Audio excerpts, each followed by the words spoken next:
கதைகளு கதைகளு நிஜமான கதைகளு, சுவையோடு சுகமாக உருவான கதைகளு. ஒரு வீட்டில் ஒரு குழந்தை பிறந்திருக்குங்க. அந்த குழந்தைக்கு பேர் வைக்கிறதுல அந்த அம்மாவுக்கும் அவருடைய கணவருக்கும் ஒரே பிரச்சனைங்க. தாய் என்ன சொல்கிறாங்க, தன்னுடைய தோப்பனார் பேர் ஸ்ரீனிவாசன் தான் வைக்கணும் அப்படின்னு அடம் பிடிக்கிறாங்க.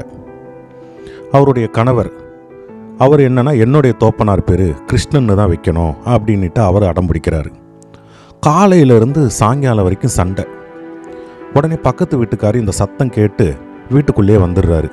ஏங்க காலையிலேருந்து கத்திக்கிட்டே இருக்கீங்க அப்படின்னு கேட்ட உடனே நிலைமையை விளக்குறாங்க ரெண்டு பேரும்.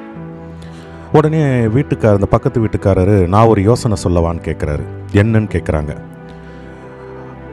பெண்ணுடைய தோப்பனார் பேர் என்ன? ஸ்ரீனிவாசன். கணவருடைய தோப்பனார் பேர் என்ன? கிருஷ்ணன். சரி, ரெண்டு பேரையும் சேர்த்த மாதிரி வைங்க, ஸ்ரீனிவாச கோபாலகிருஷ்ணன் அப்படின்னு வைங்கன்ட்டு போயிடுறாரு.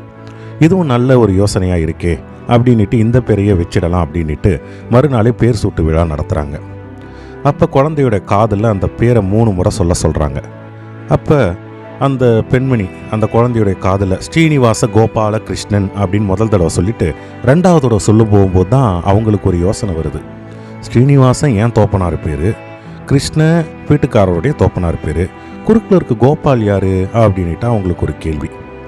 நல்ல வேளை அந்த நிகழ்ச்சிக்கு அந்த பேரை சொன்ன பக்கத்து வீட்டுக்காரர் வந்திருந்தார்.